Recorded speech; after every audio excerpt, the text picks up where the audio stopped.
विषयों को जानना, भगवत प्राप्ति में विरोध क्या है उसका परिहार, उसे जानना, और भगवत प्राप्ति क्यों करनी चाहिए, भगवान का अनुभव क्यों करना आवश्यक है, इसका फल क्या है, इन सब सारे विषयों को कथा के माध्यम से अनुभव किया जाता है।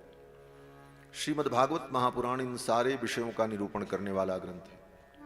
लेकिन कहाँ पर क्या विषय निरूपित है, उसे जानने और समझने के लिए बहुत ही धैर्य की आवश्यकता होती है। धैर्य के साथ साथ बुद्धि के गांभीर्य की आवश्यकता होती है, और सुनने के लिए बहुत ही शांति और उत्सुकता, तब श्रीमद् भागवत का विषय हृदयंगम होता है। आज तो श्रीमद् भागवत की कथा एक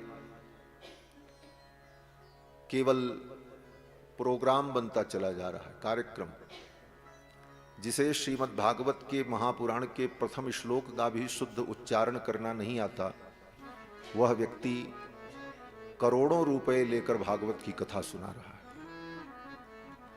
सोचो सनातन धर्म कहां खड़ा है। श्रीमद् भागवत के प्रथम श्लोक का शुद्ध उच्चारण मुख से जिसके न हो सके, व्याख्या तो बहुत दूर की बात है। और संसार ऐसा विचित्र कि हो रहा है। ऐसी स्थिति में भागवत क्या है इसे समझना और इस पर विचार करना कितना महत्वपूर्ण है। बंधुओं, श्रीमद् भागवत महापुराण का एक एक अक्षर साक्षात भगवान श्री कृष्ण का स्वरूप है। भगवान की ये वांगमयी मूर्ति है। तेने यम वांगमयी मूर्ति ही प्रत्यक्षा वर्तते हरे। भगवान जब अपनी लीला का संवरण करके उद्धव जी को उपदेश देकर निज धाम जाने लगे, तो उद्धव जी ने कहा, हे भगवान, आपके भक्त आपके वियोग में कैसे रहेंगे, आपका अनुभव कैसे करेंगे, किस रूप में आपका अनुभव कर पाएंगे। तो भगवान ने कहा कि मैं लीला संवरण करके कहीं नहीं जाऊंगा, यहीं रहूंगा। किस रूप में? भगवान ने कहा, श्रीमद् भागवत के रूप में मैं यहीं रहूंगा। श्रीमद् भागवत के रूप में भक्त लोग हमारा अनुभव करेंगे। श्रीमद् भागवत में ही मेरी शक्ति, मेरा तेज प्रतिष्ठित रहेगा, और श्रीमद् भागवत के रूप में ही, श्रीमद् भागवत के माध्यम से ही मेरे स्वरूप का भक्त लोग अनुभव करेंगे। और ये कहते हुए भगवान ने अपनी दिव्य ज्योति को श्रीमद् भागवत ग्रंथ में प्रतिष्ठित कर दिया। उद्धव जी के सामने ही तिरोधाय प्रविष्टोयम श्रीमद् भागवतार्णवम तेने यम वांगमयी मूर्ति ही प्रत्यक्षा वर्तते हरे। तिरोधाय प्रविष्टोयम, अपनी ज्योति को तिरोहित करके भगवान श्रीमद् भागवत में प्रविष्ट हो गए और प्रतिष्ठित हो गए। ये भागवत भगवान श्री गोविंद की शब्दमयी मूर्ति है, और इसी भागवत के माध्यम से भगवान को, भगवान के स्वरूप को हम सभी लोग अनुभव करते। गंगा के तट पर प्रायोपवेशन करके विराजमान महाराज परीक्षित को परमहंस श्री सुखदेव जी महाराज इस आख्यान को, इस कथा को सुना रहे हैं। हरिद्वार में श्री मैत्रेय जी महाराज विदुर जी को सुना रहे हैं। कल प्रसंग आया था, श्री विदुर जी महाराज तीर्थ यात्रा करते हुए गंगा के तट पर हरिद्वार में आए, और श्री मैत्रेय जी महाराज मिले, और श्री मैत्रेय जी विदुर जी को कथा सुनाते। कल के प्रसंग में आप सभी लोगों ने श्रवण किया कि भगवान वराह ने हिरण्याक्ष का वध किया और पृथ्वी का उद्धार किया, और फिर पृथ्वी पर ब्रह्मावर्त क्षेत्र में स्वयंभू मनु और शतरूपा ने अपनी राजधानी बनाई, और वहीं से ये सृष्टि का विस्तार प्रारंभ हुआ। स्वयंभू मनु और शतरूपा की 5 संतानें हुई, 3 बेटियां आकुति, देवहूति और प्रसूति, और 2 पुत्र प्रियव्रत और उत्तानपाद। मनु जी के इन्हीं संतानों से ये सृष्टि विस्तार को प्राप्त हुई। इसी प्रसंग में श्री मैत्रेय जी महाराज विदुर जी से कहते हैं, विदुर, ब्रह्मा जी ने महर्षि कर्दम को कहा कि प्रजा की सृष्टि के लिए आप तपस्या करो और प्रजा को बढ़ाओ, क्योंकि ब्रह्मा जी का तो एक ही उद्देश्य था, ये सृष्टि आगे बढ़े। उसी काम के लिए उनकी नियुक्ति भगवान ने की है, उनको पैदा भी इसीलिए किया। तो ब्रह्मा जी अपने काम में लगे रहते। क्रियाशीलता सीखनी है तो ब्रह्मा जी से सीख। 24 घंटे अनवरत अनंत काल से ब्रह्मा जी महाराज अपने कार्य में लगे रहते हैं और सृष्टि को बढ़ाते रहते हैं। ब्रह्मा जी के ही छाया से उत्पन्न एक प्रजापति जिनका नाम महर्षि कर्दम। ब्रह्मा जी ने कर्दम से कहा, प्रजा सृजेति भगवान ब्रह्मणो कर्मणोदितः। प्रजा सृजेति भगवान कर्दमो ब्रह्मणोदितः। ब्रह्मा जी ने कहा, प्रजा सृजेति, हे कर्दम तुम प्रजा का विस्तार करो। ब्रह्मा जी के कहने पर महर्षि कर्दम ने सरस्वती नदी के तट पर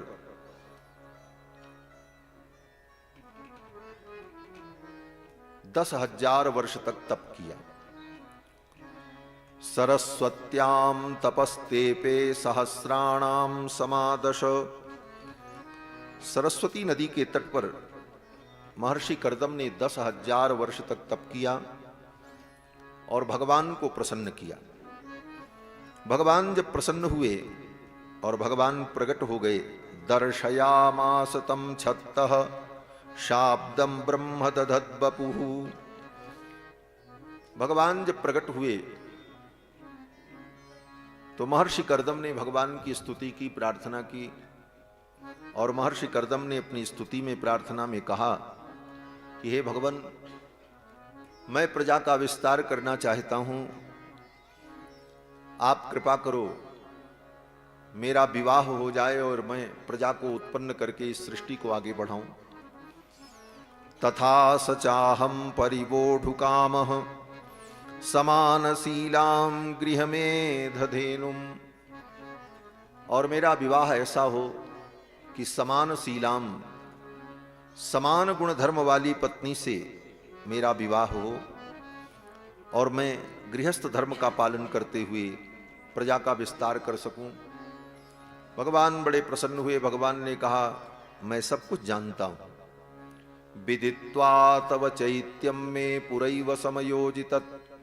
तुम्हारे चित्त के भाव को मैं पहले ही जान गया था, इसलिए समयोजितत्, उसकी योजना हमने बना दी है। क्या योजना बनाई? भगवान ने कहा, बस परसों, कल छोड़ करके परसों मनु जी महाराज अपनी बेटी देवहूति को लेकर के आएंगे, विवाह का प्रस्ताव करेंगे, आप स्वीकार कर लेना, यहीं घर बैठे ब्याह हो जाएगा। ज्यादा देर नहीं लगी। भगवान ने कहा, बस परसों चट मंगनी पट ब्याह, जो कहते हैं कि चट मंगनी पट ब्याह, और भगवान कोई संकल्प करें तो उसके पूरा होने में कितना विलंब होगा। भगवान ने कहा, बस परसों ही आपका विवाह हो जाएगा। आयास्यति दिदिक्षुस्त्वाम परश्वो धर्म कोविदः। परसों श्री मनु जी महाराज आएंगे और विवाह का प्रस्ताव करेंगे, आप स्वीकार कर लेना। और साथ साथ में भगवान ने यह भी कहा कि विवाह के पश्चात 9 बेटियां पैदा होंगी और फिर 10वीं संतान जो होगी वो पुत्र होगा, और वो कोई और नहीं होगा, मैं ही आपका पुत्र बनकर के आऊंगा। सहाहम स्वाम सकलया त्वद्वीर्येण महामुने तव क्षोत्रे देवहूत्याम प्रणेस्ये तत्व संहिताम। आपकी पत्नी देवहूति के क्षेत्र में, अर्थात उनके गर्भ से मैं अवतार ग्रहण करूंगा और तत्व संहिता का प्रणयन करूंगा। तत्व ज्ञान का निरूपण करने वाले शास्त्र का मैं प्रणयन करूंगा। और ये सब कह करके भगवान अंतर्धान हो गए। भगवान जब चले गए, महर्षि कर्दम अपनी कुटिया में बैठे थे। भगवान के कथनानुसार एक दिन बीतने के बाद मनु जी महाराज आए। अपनी पत्नी शत्रुपा को साथ में लेकर, बेटी देवहूति को लेकर आकर के महर्षि का पूजन किया, वंदन किया और प्रस्ताव किया कि हे प्रभु, आप मेरी बेटी का पाणी ग्रहण करें। मेरी बेटी ने देवर्षि नारद के द्वारा आपकी महिमा को सुनकर, आपके गुणों को सुनकर आपको अपना पति बनाने का संकल्प किया है, तो आप इस संकल्प को पूर्ण करें, मेरी कन्या का पाणी ग्रहण करें। साथ साथ में मनु जी ने यह भी कहा कि हे भगवान, संसार का सुख, संसार का विषय स्वयं अगर उद्यत होकर के प्राप्त हो रहा है, बिना प्रयास के ही प्राप्त हो रहा है, तो उसका परित्याग नहीं करना चाहिए। उद्यतस्य ही कामस्य प्रतिवादो न शश्यते, अपि निर्मुक्त संगस्य कामरक्तस्य किम पुनः। और अगर पहले से ही उसके मन में कामना है तब तो बहुत अच्छी बात है, और आपकी इच्छा भी थी, तो इसलिए आप मेरी कन्या का पाणी ग्रहण करें। महर्षि कर्दम ने कहा कि बाढ़म उद्बोधु कामोहम, बहुत अच्छी बात है, मैं भी विवाह करना चाहता हूं और आपकी कन्या मेरे अनुरूप है। फिर तो महर्षि कर्दम को मनु जी महाराज ने अपनी बेटी देवहूति का कन्यादान किया, और कन्यादान करके मनु और शत्रुपा चले गए। देवहूति अपने पति महर्षि कर्दम के साथ आश्रम में रहने लगी। माता पिता के चले जाने के बाद देवहूति अपने पति की सेवा करती। पितृभ्याम प्रस्थिते साध्वी पतिमिंगित कोविदा, माता पिता के चले जाने के बाद साध्वी देवहूति अपने पति के इंगित को, इंगित माने इशारा, और भी सूक्ष्म समझें तो उनके भाव को समझकर तदनुकूल उनकी सेवा करने लगी। नित्यम पर्यचरत प्रीत्या भवानी व भवम प्रभुम,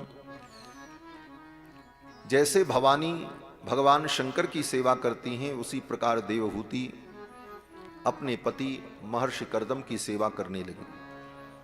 सेवा करने का सूत्र क्या है?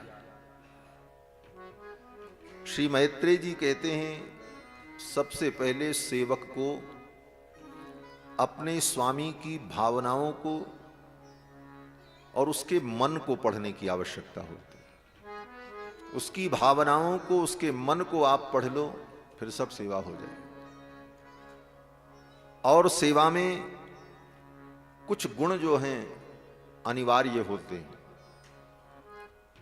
सेवा तो कोई भी कर देता है, लेकिन सेवा के जो गुण हैं, मैत्रेय जी कहते हैं, विश्रम्भेणात्म शौचेन गौरवेण दमेन च शुश्रूषया सौहृदेन वाचा मधुरया च भो। सेवा करने वाले के अंदर विश्रम्भ होना चाहिए। विश्रम्भ माने विश्वास। हम जिसकी सेवा कर रहे हैं उसके प्रति हमारा विश्वास। मन में अविश्वास बना रहेगा, हम तो कर तो रहे हैं, लेकिन क्या कुछ हमको मिलेगा, फल होगा नहीं होगा, इस प्रकार की भावना अगर है तो वो सेवा फिर सुंदर नहीं होती। विश्वास हो, विश्रम्भेण आत्म शौचेन, और सेवा करने वाले सेवक का अंतःकरण पवित्र रहे, मन में विकार और भेद न आए। और गौरवेण च दमेन च, सेवा में हीन बुद्धि न हो।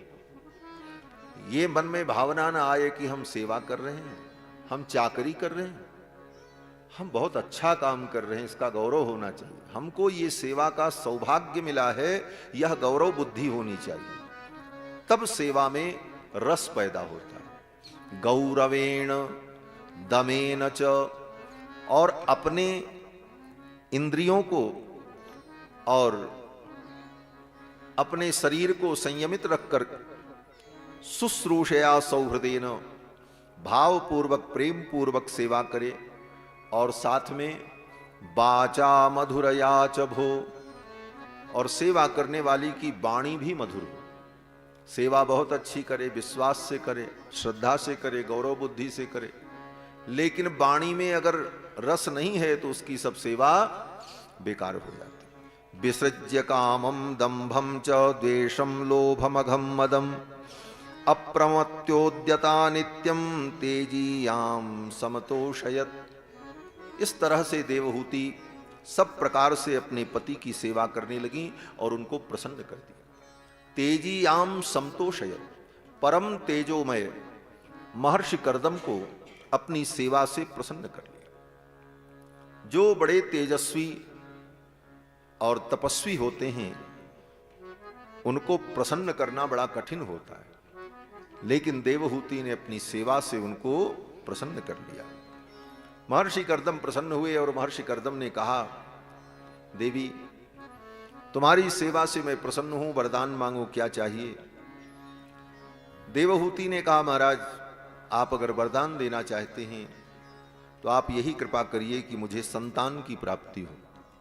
यस्तेभ्यदायि समयस्स कृदंग संगो भूयाद गरीयस गुण प्रसवस्सतीनाम, मैं आपके समान तेजस्वी पुत्र को जन्म दे सकूं, यही मेरी इच्छा है। फिर तो देवहूति के इस मनोरथ को जानकर महर्षि कर्दम ने एक दिव्य विमान प्रकट किया। संकल्प मात्र से एक दिव्य विमान प्रकट हुआ। उस विमान में सब प्रकार की सुविधा थी। सैकड़ों परिचारिकाएं सेवा करने वाली थीं। उन सब ने महर्षि कर्दम को और देवहूति को स्नान कराया। बिंदु सरोवर में स्नान करते ही देवहूति का शरीर दिव्य हो गया और वो युवती हो गई। जो हजारों वर्ष की वृद्धा हो गई थी सेवा करते करते, क्योंकि पिताजी कन्यादान करके चले गए, देवहूति सेवा में लगी रहती थी। महर्षि कर्दम अपने कर्मानुष्ठान में लगे रहते थे। कभी संसार के प्रपंच और सुख वासनाओं की ओर उनका मन नहीं गया। वो तो अपनी साधना में लगे रहते थे। देवहूति उनकी सेवा करती रहीं और हजारों वर्ष बीत गए। तब महर्षि कर्दम को लगा, अरे देवहूति ने इतनी सेवा की है, इसका भी कोई मनोरथ होगा और उस मनोरथ को पूर्ण करना चाहिए। देवहूति ने जब कहा तो महर्षि कर्दम ने अपने संकल्प से दिव्य विमान प्रकट किया। उस विमान में सैकड़ों परिचारिकाएं थीं। देवहूति और महर्षि कर्दम को बिंदु सरोवर में स्नान कराया। देवहूति का शरीर युवा हो गया, महर्षि कर्दम भी युवा हो गए, और फिर अनेक प्रकार के सुंदर सुस्वादु व्यंजन भोजन कराया उन सेविकाओं ने, और फिर विमान में बैठ करके दोनों विचरण करने लगे। वह विमान मन की गति से चलता था, किसी ईंधन से नहीं चलता था, और न किसी चलाने वाले पायलट की जरूरत थी।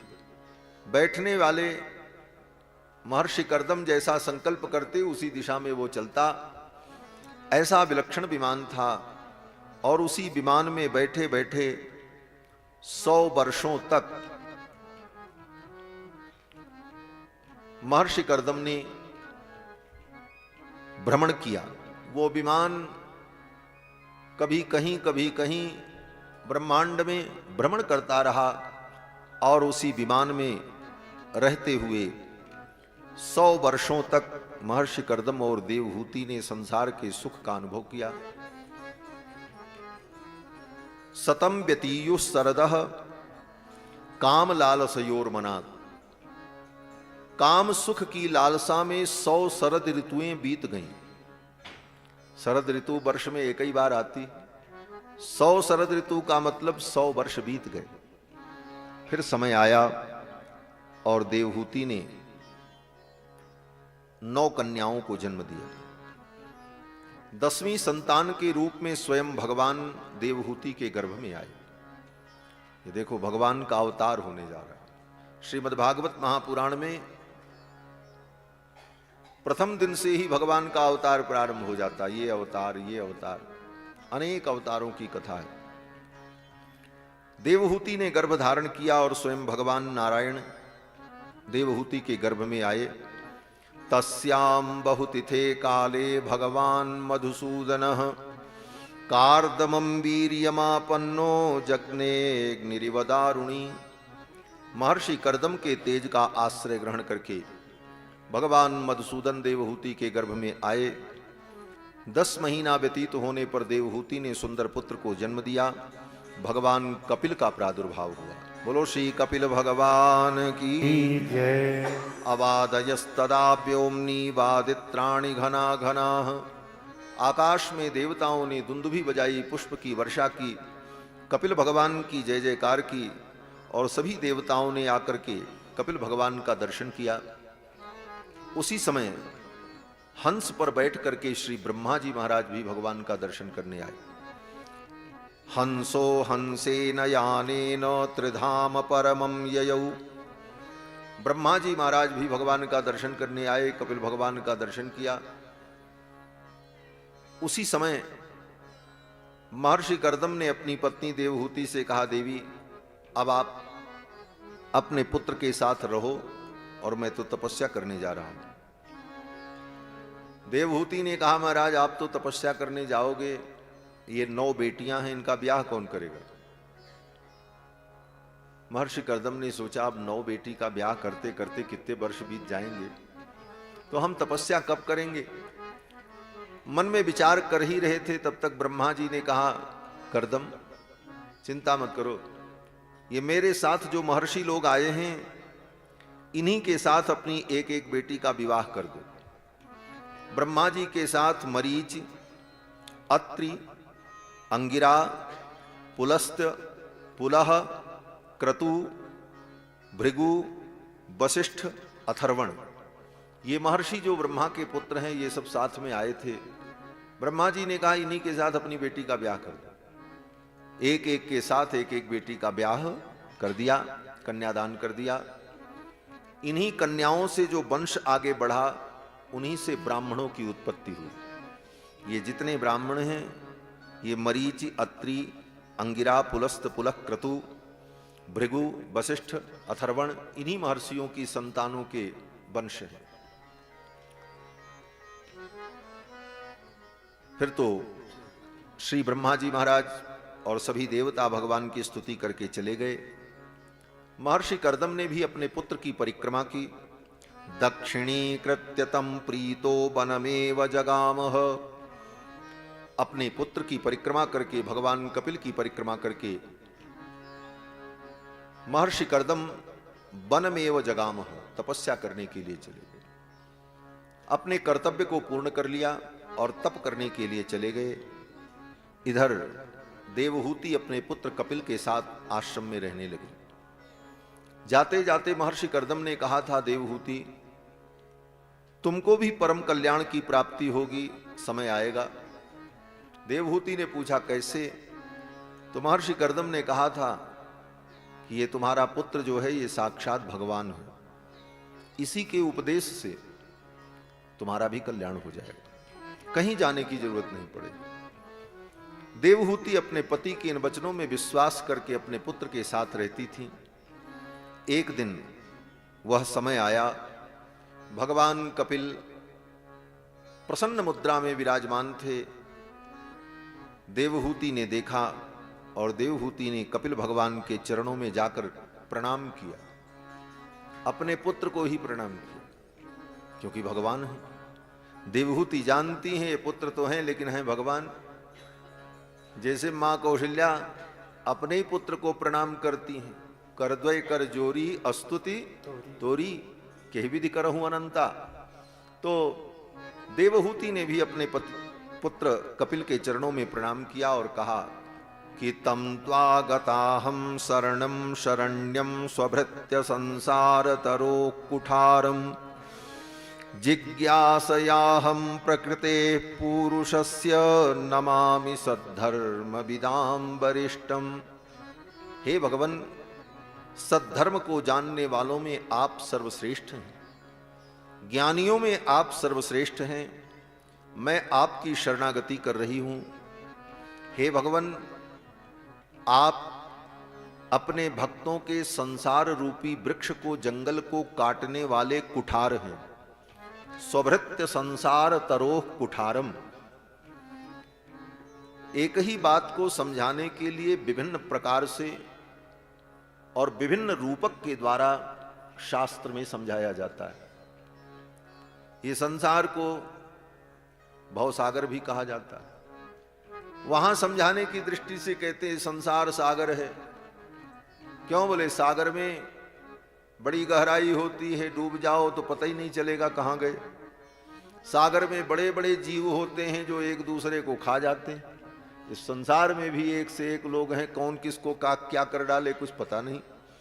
तो इस उदाहरण से समझाया जाता है ये संसार कितना भयावह है। ये संसार सागर है, ये संसार रोग है, इसको रोग के रूप में भी कहा जाता है।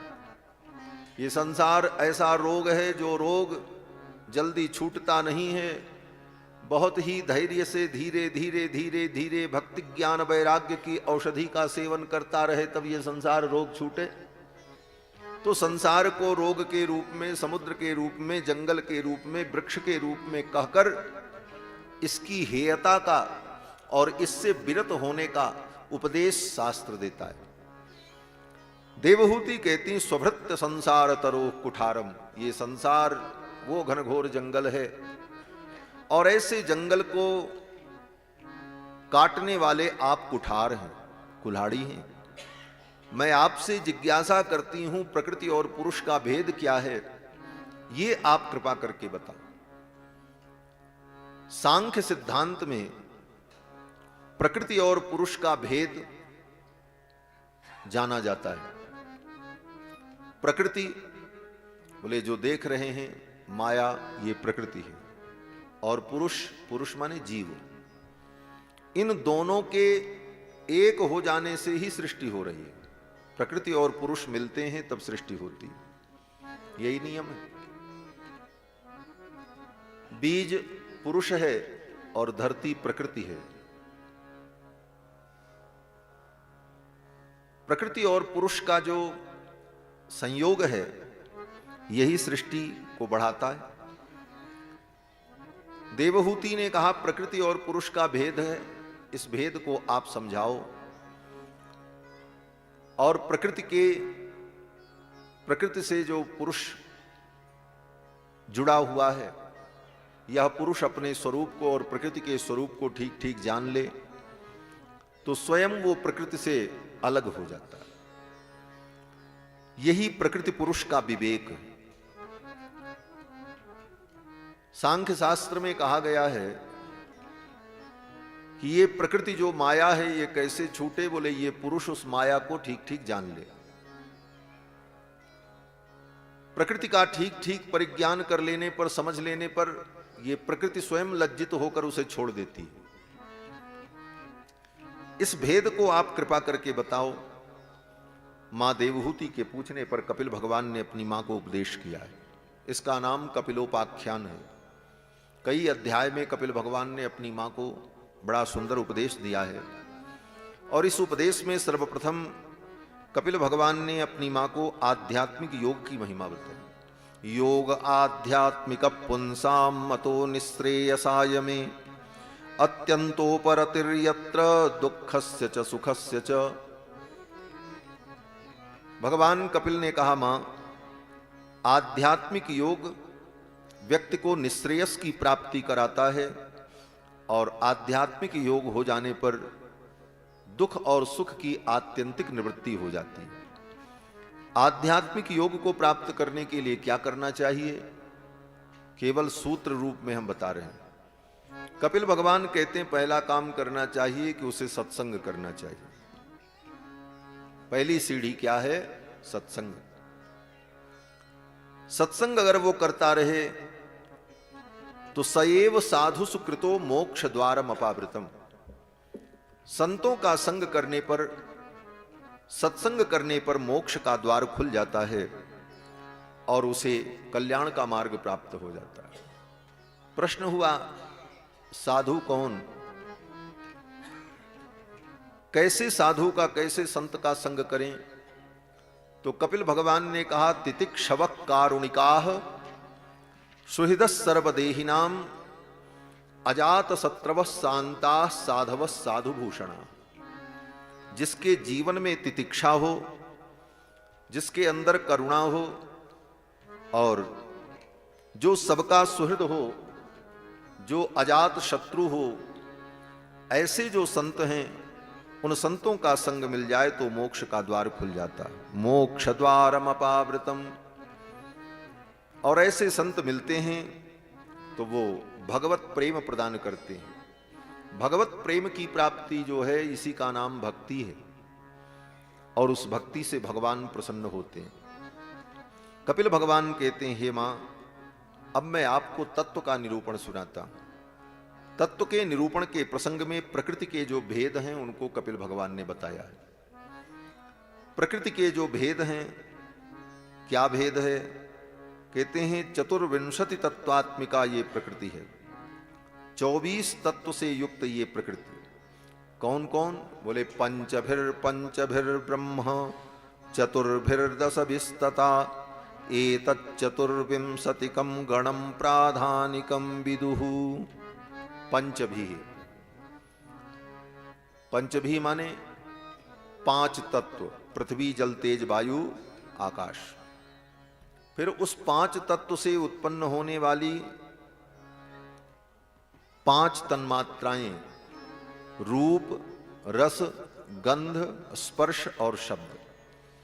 फिर इन 5 भूत तत्व और 5 सूक्ष्म तन्मात्राओं से उत्पन्न होने वाली 5 ज्ञानेन्द्रियां और 5 कर्मेंद्रियां, 10। पंचभिर ब्रह्म चतुर्भिर्दशभिस्तथा। और 4 अंतःकरण, मन, बुद्धि, चित्त, अहंकार। एतत् चतुर्विंशतिकम गणम प्राधानिकम विदुः। ये 24 तत्व जो हैं यही प्राधानिक है। प्राधानिक माने प्रधान, प्रधान माने प्रकृति। ये प्रकृति के तत्व हैं और इन्हीं से हम सब का ये शरीर निर्मित है।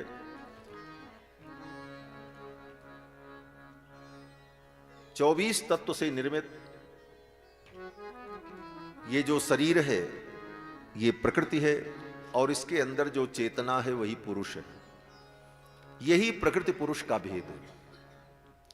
इस भेद को समझने की जरूरत इसलिए है कि अनादिकाल से इस प्रकृति के शरीर में जीव के रहने के कारण जीव को यह भ्रम हो जाता है कि हम शरीर हैं। इस शरीर को ही, प्रकृति के तत्वों को ही अपना स्वरूप मान लेता है और इसी के नष्ट होने पर अपने नाश को समझता है। इसी को सजाने में अपने को सजना समझ लेता है। इसी को अपना स्वरूप मान करके इसी भ्रम में वो सुख दुख प्राप्त करता रहता है। कपिल भगवान कहते हैं मां, ये 24 तत्व जो है ये तो प्रकृति के हैं और पुरुष इनसे अलग विलक्षण चेतन तत्व है, जो इस शरीर में रहकर विषयों का भोग करता है लेकिन वो स्वयं शरीर नहीं है। यही पुरुष और प्रकृति का जो भेद है इसको समझ ले। कहने के लिए बात बहुत थोड़ी सी है, छोटी सी है, लेकिन इसको समझते समझते समय लग जाता है। समझते समझते ये भावना जब दृढ़ हो जाए हम आत्म रूप हैं, हम शरीर नहीं हैं। ये शरीर बनता और बिगड़ता है, आत्मा तो एक रस है। आत्मा कभी मरती नहीं, उसे कोई मार नहीं सकता। शरीर मरता है, नष्ट होता है। यही भेद का निरूपण गीता में भी भगवान ने किया। नैनम छिंदन्ति शस्त्राणि नैनम दहति पावकः न चैनम क्लेदयन्त्यापो न शोषयति मारुतः। तो कपिल भगवान ने अपनी मां को ये सब प्रकृति और पुरुष के भेद को बताया और इसके बाद कपिल भगवान ने अपनी मां को भगवान की उपासना भक्ति योग का निरूपण समझाया। भक्ति योग के माध्यम से हम भगवान के चरणों में अपने आप को जोड़ें, इसी का नाम भक्ति योग है। और बहुत से योग हैं, ज्ञान योग है, कर्म योग भी है, लेकिन भक्ति योग सबके लिए है। ज्ञान योग सबके लिए नहीं है, ज्ञान के सब अधिकारी नहीं है। कर्म योग भी जीव का कल्याण करता है, लेकिन कर्म योग सबके लिए नहीं है। लेकिन भक्ति योग समस्त प्राणियों के लिए, कोई भी प्राणी, पशु पक्षी भी भक्ति योग के द्वारा, अगर उनमें विशिष्ट चेतना है, विशिष्ट ज्ञान है, तो पशु पक्षी भी भक्ति योग के द्वारा अपना कल्याण कर लेते हैं। और सब कथाएं हैं। गजराज कौन था? पशु ही तो था, लेकिन भक्ति योग के द्वारा उसे भी परम गति की प्राप्ति हो। कागभूषुंड जी कौन है? पक्षी हैं। गृद्धराज जटायु कौन है? पक्षी हैं। सबरी कौन है?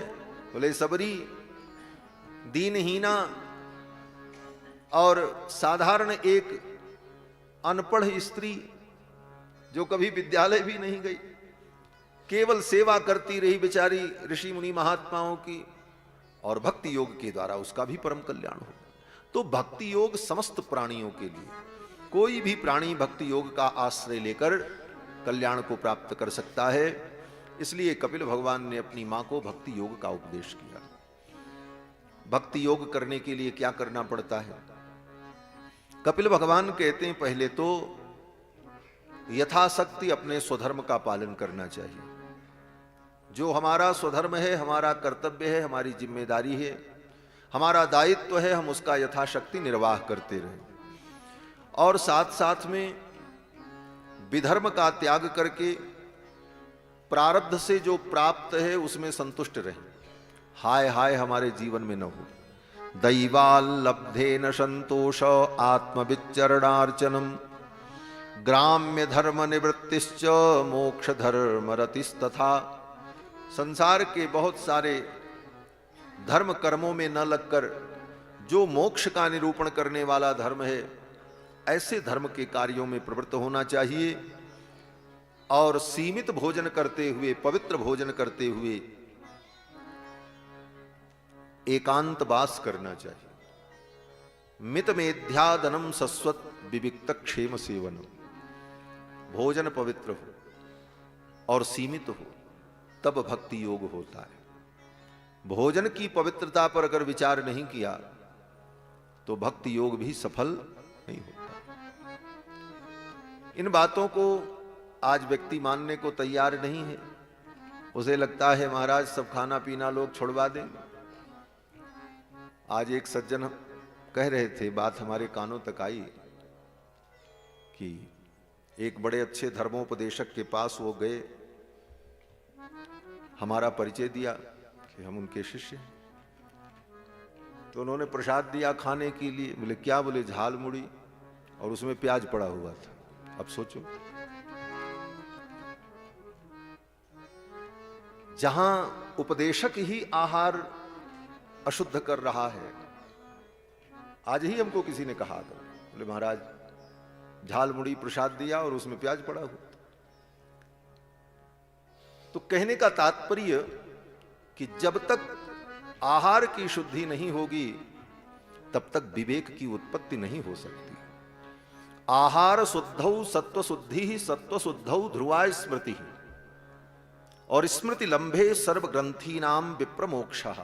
वेद कहता है कि जब आहार शुद्ध होगा तब सतोगुण शुद्ध होगा, और सतोगुण शुद्ध होने पर ध्रुवा स्मृति होगी। ध्रुवा स्मृति माने भक्ति।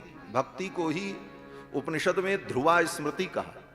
ध्रुवा स्मृति का मतलब निरंतर भगवान का स्मरण, ध्रुव स्मरण, ये ध्रुवा स्मृति। ये कब होगा? बोले जब आहार शुद्ध हो।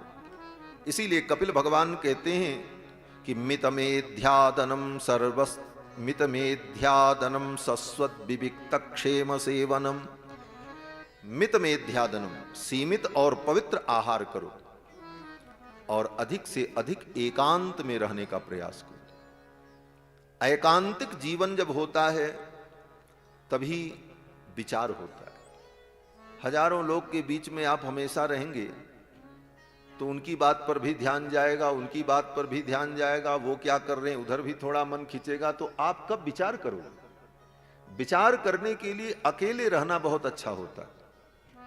लेकिन अकेले का मतलब ये नहीं है कि आप इतना अकेले रहो कि फिर आपके अंदर विकार आने लग जाए। यह भी एक बड़ी समस्या है। एकांत रहने पर विचार भी होता है और विकार भी होता है। भगवत पाद श्री वल्लभाचार्य जी ने अपने ग्रंथ में कहा है कि काम क्रोधादि जो विकार हैं, ये विकार बड़े भयानक हैं, लेकिन इन सब विकारों में काम विकार जो है वो सबसे कमजोर है।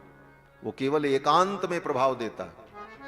हजारों लोगों के बीच में व्यक्ति रहे तो काम का प्रभाव नहीं हो, जब एकांत होगा तब काम अपना प्रभाव दिखाता है।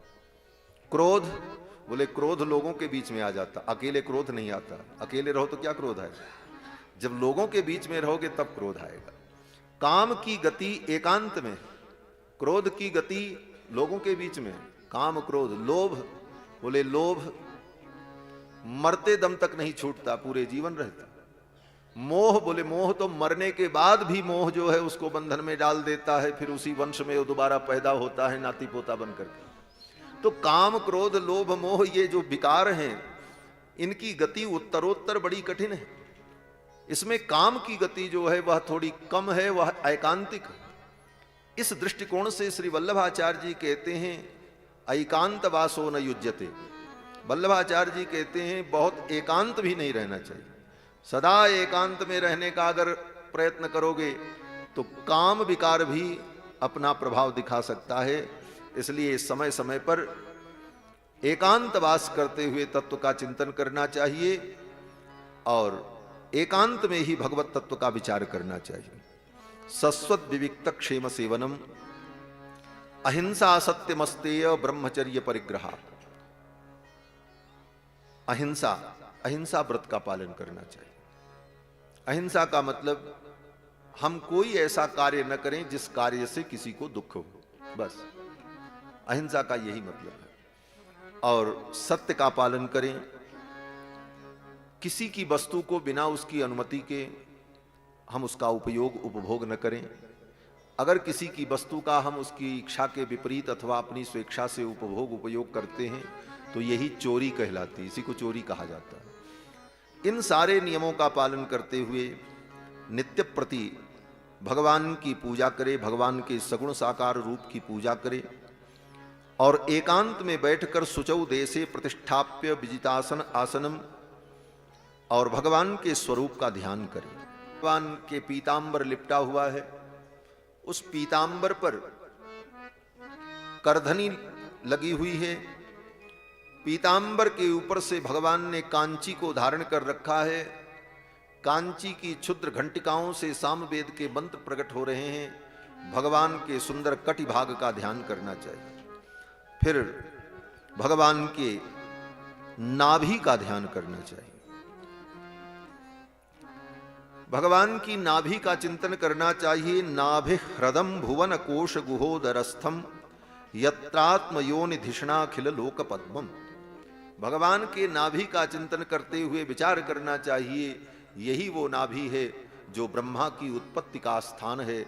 इसी नाभि से कमल प्रकट हुआ, उस पर ब्रह्मा विराजमान रहते हैं। इन सारी कथाओं का चिंतन करते हुए भगवान की नाभि का चिंतन करना चाहिए। कथा इसीलिए सुनी जाती है, जब कथाओं में ये सब चीजें सुने रहते हैं तभी चिंतन होता है ऐसे ऐसे, तब वो भाव ही तो है, भाव ही तो करना है। आंखें बंद करके ध्यान करते हुए इन भावों का चिंतन करना और इस प्रकार से अपने मन को चित्त को भगवान में लगाना, यही भक्ति है, यही ध्यान है और यही उपासना।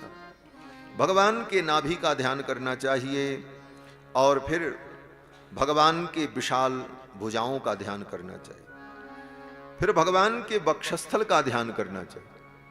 भगवान के वक्षस्थल बड़े उत्तुंग, अनेक प्रकार के अलंकार से अलंकृत, कौस्तुभ मणि, मणिमाला, मोहन माला, तुलसी की माला से अलंकृत भगवान के वक्षस्थल का ध्यान करना चाहिए। फिर भगवान के कंठ का ध्यान करना चाहिए, गले का ध्यान करना चाहिए, नीचे से ऊपर की ओर धीरे धीरे जाना चाहिए। कंठ का ध्यान करते हुए कंठम च कौस्तुभ मणेर अभिभूषणार्थम कुर्यान मनस्यखिल लोक नमस्कृतस्य। अनंत अनंत देवताओं के द्वारा जो नमस्कृत हैं, प्रणम्य हैं, ऐसे भगवान के सुंदर कंठ का ध्यान करना चाहिए। कैसा है कंठ भगवान का? बोले कंबुग्रीवः, शंख के समान। जैसे शंख देखा है ना, शंख बीच में मोटा होता है, नीचे थोड़ा पतला, ऊपर पतला, और उस शंख में वलय होती है, धारियां बनी होती हैं।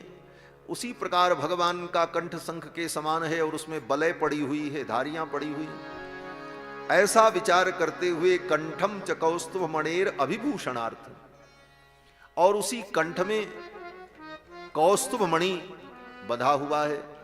इस प्रकार भगवान के कंठ का ध्यान करना चाहिए।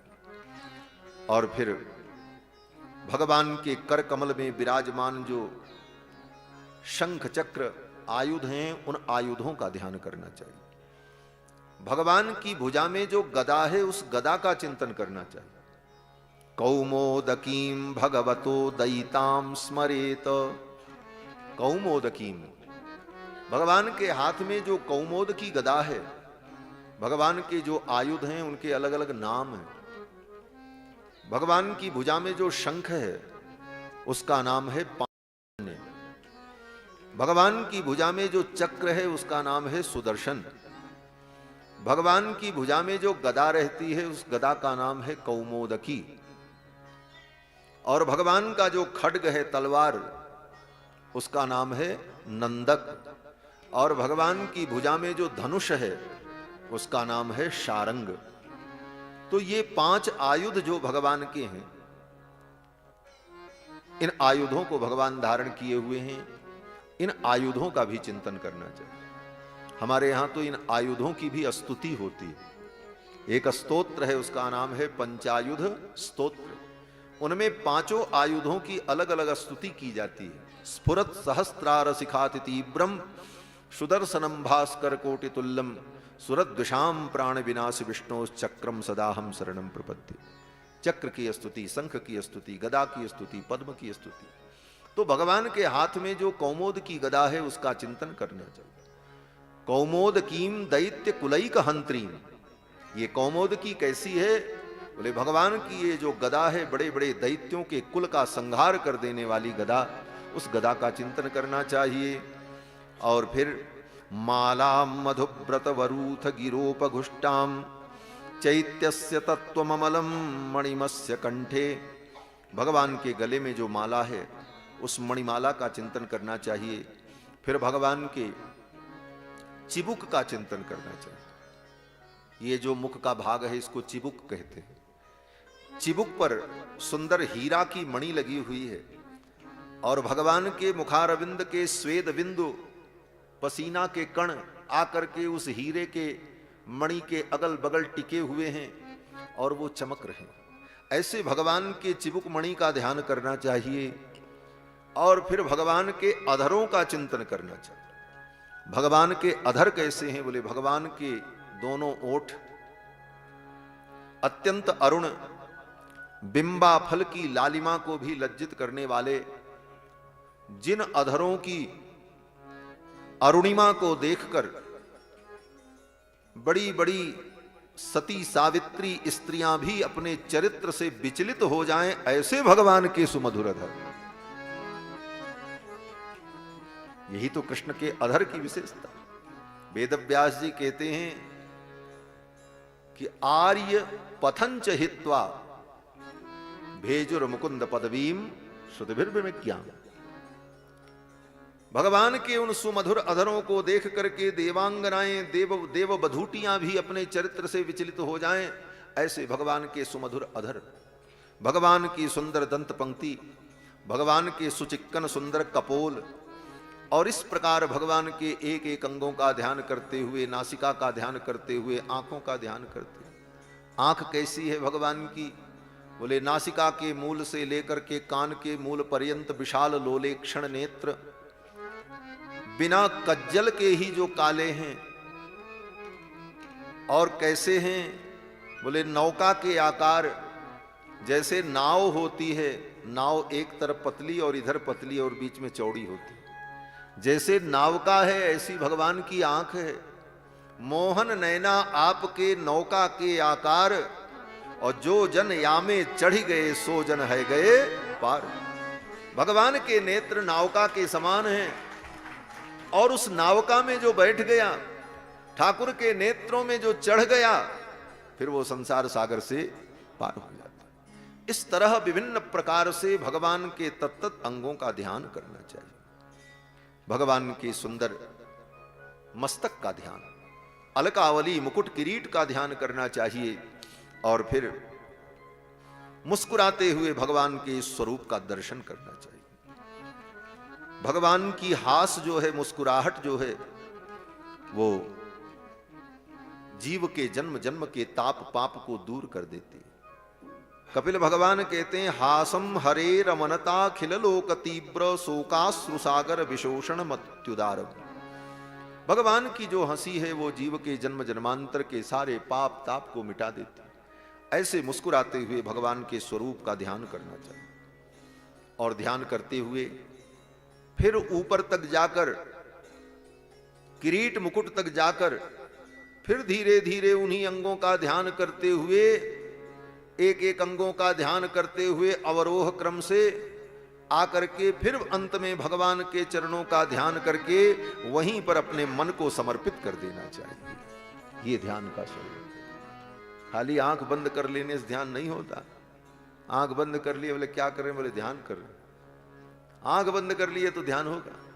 ये सब चिंतन हो उसमें, चरणों से लेकर किरीट मुकुट पर्यंत भगवान का ध्यान करके, फिर किरीट मुकुट से क्रमशः उसी क्रम से नीचे आकर भगवान के चरणों का ध्यान करते हुए अपने मन को, अपने चित्त को, अपनी मति को, अपनी बुद्धि को भगवान के चरणों में समर्पित करना चाहिए।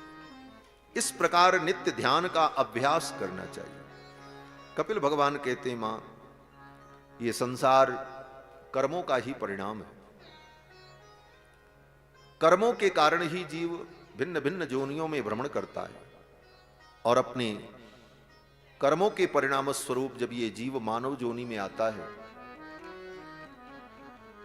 तो प्रथम दिन गर्भाधान संस्कार के समय वह जीव मां के उदर में प्रवेश करता है।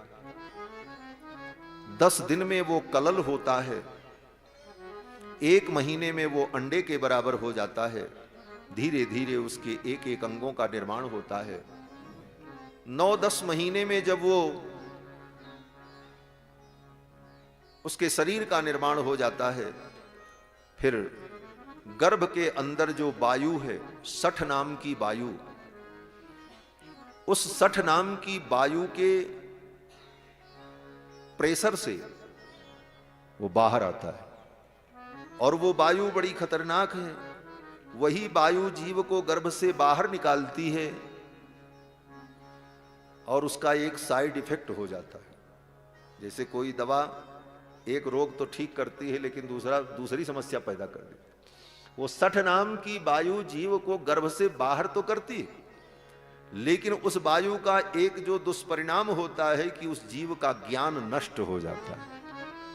सब ज्ञान रहता है, लेकिन वो 60 नाम की वायु के कारण उसका ज्ञान विनष्ट हो जाता। उस 60 नाम की वायु को जो जीत ले और जन्म लेने के बाद भी उसे तत्व ज्ञान बना रहे, वही षठकोप है। हमारे आलवार हैं षठकोप आलवार, जिनको नम्मा आलवार कहते हैं। षठकोप आलवार का जो जीवन चरित्र है, उनका चरित्र यह है कि जब उनका जन्म हुआ तो 60 नाम की वायु की प्रेरणा से बाहर तो आए गर्भ से, लेकिन उस 60 नाम की वायु का दुष्प्रभाव नहीं हुआ कि ज्ञान नष्ट हो जाए, ज्ञान विस्मृत हो जाए। उनको ज्ञान बना रहा, और जन्म लेते ही उन्होंने संसार को देखा ही नहीं, आंखें बंद कर ली। न दूध पिया, न भोजन किया, कुछ नहीं। माता पिता समझे कि ये तो बालक मरा पैदा हुआ। ले जाकर के एक नीम के पेड़ में, वो इमली के पेड़ में, इमली के पेड़ में एक खोणहर था, उसी खोणहर में ले जाकर के रख दिया और रख करके चले आए। उसी में वो पड़े रहे, और 16 वर्षों तक अन्न जल दुग्ध कुछ ग्रहण नहीं किया, और भगवत चिंतन करते हुए भगवान के ध्यान में ही 16 वर्षों तक समाधि में बैठे। आषोडशाब्दात स्तन्याद्यनभिलाषिणे श्री ईशानुभव पुष्टाय षठकोपाय मंगल। उनका नाम पड़ गया षठकोप। षठ नाम की वायु के ऊपर उन्होंने कोप किया, उसको पराजित कर दिया, उसे परास्त कर दिया और उनका ज्ञान विनष्ट नहीं हुआ। तो षठ नाम की वायु की प्रेरणा से वो जीव बाहर निकलता है गर्भ से, और फिर उसी वायु का यह परिणाम होता है कि उसका ज्ञान विनष्ट हो जाता है। नष्ट स्मृति पुनरयम प्रवृणीत लोकम, उसकी स्मृति नष्ट हो जाती है। जन्म लेने के पहले उसको सब पता रहता, लेकिन वो वायु उसका सब ज्ञान बिगाड़ देती। जन्म लेने के पहले उसको अपने पिछले 100 जन्मों की बातें याद रहती। कपिल भगवान कहते हैं कि तत्र लब्ध स्मृतिर दैवात कर्म जन्म सतोद्भवम। 100 जन्मों के कर्म उसे दिखाई पड़ते हैं, उसे सब याद रहता है, लेकिन जन्म के समय उस षठ नाम की वायु के कारण उसकी स्मृति नष्ट हो जाती है और फिर वो सब कुछ भूलकर अज्ञानी बन जाता है। समय आने पर जब उसे भगवत कृपा से सत्संग की प्राप्ति होती है, महापुरुषों का संग प्राप्त होता है, तब उसे इन विषयों का बोध होता है। आगे श्री कपिल भगवान ने अपनी मां को इन सब विषयों का उपदेश करने के पश्चात कपिल भगवान ने कहा, मां अब तुम भगवान का चिंतन करो और मैं जा रहा हूं। कहां जा रहे हैं? कपिल भगवान ने कहा, मैं तप करने जा रहा हूं। कपिल भगवान जाने लगे। देवहूति ने कपिल भगवान के चरणों में प्रणाम किया और कहा, भगवान आपके उपदेश से मेरा मोह नष्ट हो गया। वित्रस्त्र मोह पटला, मोह का जो पटल था, जो पर्दा था, वो हट गया। तमभि प्रणम्य, और भगवान कपिल के चरणों में देवहूति ने प्रणाम किया और कहा, हे भगवान आपकी ही संकल्प शक्ति से सएव विश्वस्य भवान विधत्ते गुण प्रवाहेण विभक्त वीर्य।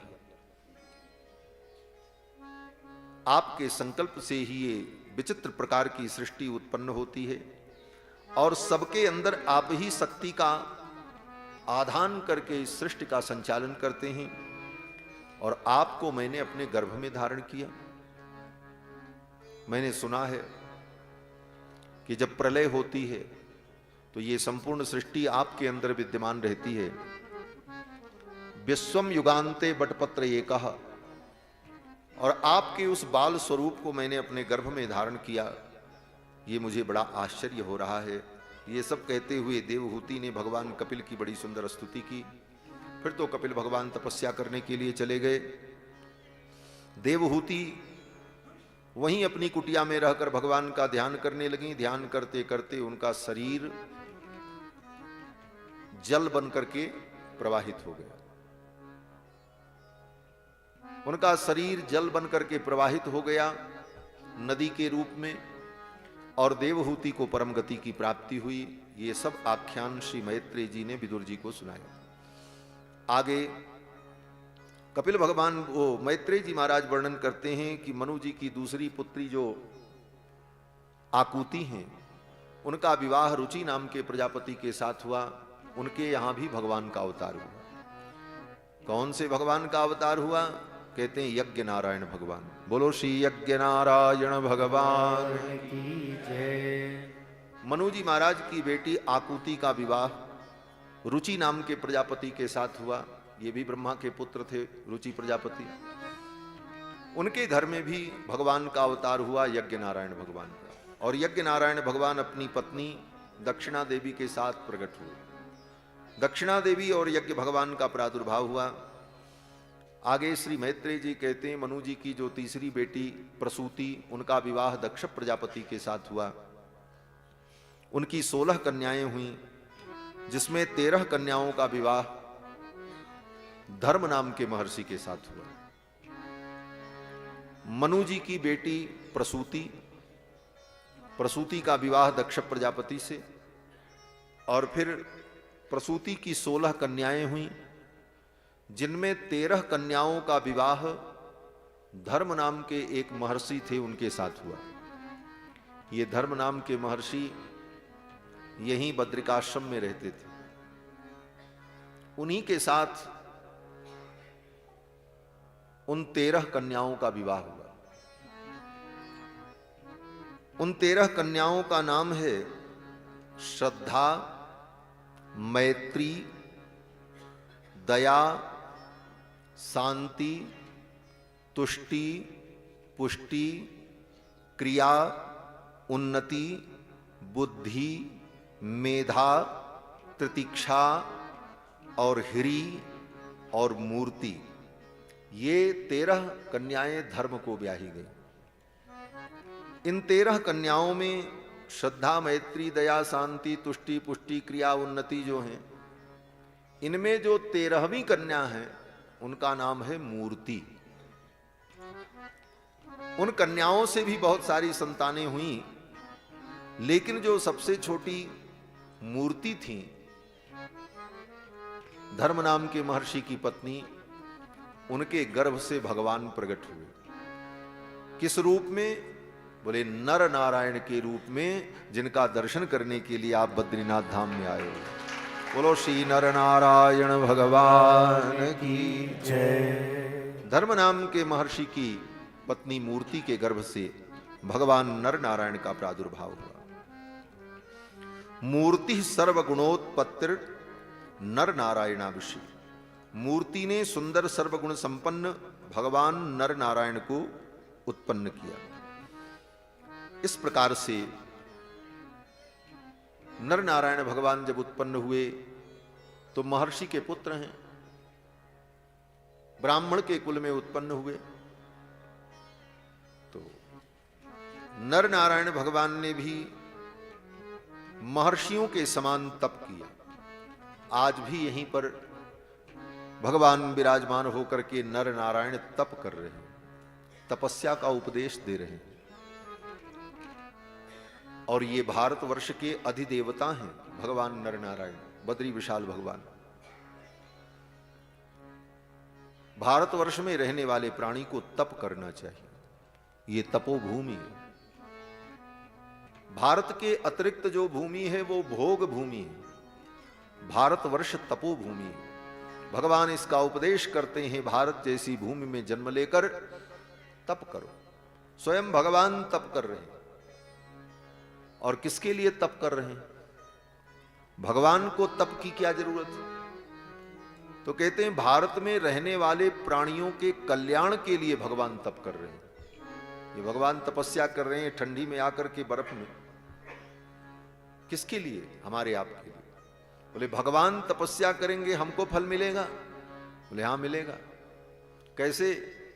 बोले जैसे छोटा बच्चा 1 महीने का, 2 महीने का, 1.5 महीने का जो बच्चा होता है वो केवल मां का दूध पीता है। अब उसको सर्दी लगे तो उसको दवा नहीं खिलाई जाती, मां दवा खा लेती है और उस दूध के साथ उसे औषधि मिल जाती है, वो ठीक हो जाता है। पुरानी परंपरा ही। बच्चे को दूध पिलाने वाली मां बहुत सावधान रहती है, हम कोई ऐसी चीज न खाएं नहीं तो हमको सर्दी होगी तो बच्चे को भी हो जाएगी। मां ही दवा खा लेती है और बच्चे को उस दवा का लाभ मिल जाता है। उसी प्रकार से भगवान यहां बैठ करके तपस्या करते हैं और उनके जो बालक ये जीव हैं, भक्त हैं, उनको उस तपस्या का फल प्राप्त हो जाता है। तो भगवान यहां तप कर रहे हैं। हमारा कर्तव्य है कि हम आकर के भगवान का दर्शन करें, उनके चरणों में प्रणाम करें और जो बन पड़े उनकी हम सेवा करें। भगवान नर नारायण तप करने लगे। भगवान नर नारायण जब तप करने लगे तो लक्ष्मी जी ने देखा भगवान तप कर रहे हैं, मैं भी चलूं। तो लक्ष्मी जी भी आ गई और लक्ष्मी जी बेर वृक्ष बन गई। बेर वृक्ष बनकर भगवान के ऊपर छाया करने लगी।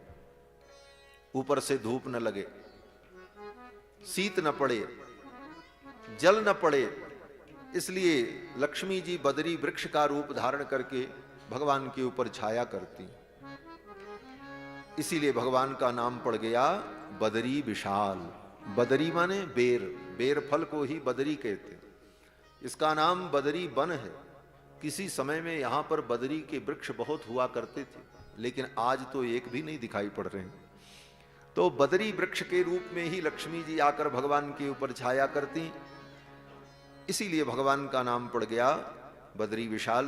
बोलो श्री बदरी विशाल भगवान की जय। महाराज, प्रसूति की 13 कन्याएं और इनका वंश ऐसे आगे बढ़ा।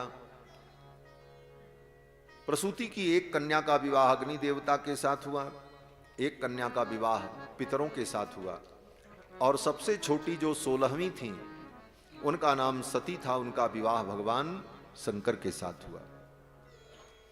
इसी प्रसंग में मैत्रेय जी से विदुर जी ने पूछा कि महाराज, सती का विवाह तो भगवान शंकर से हुआ,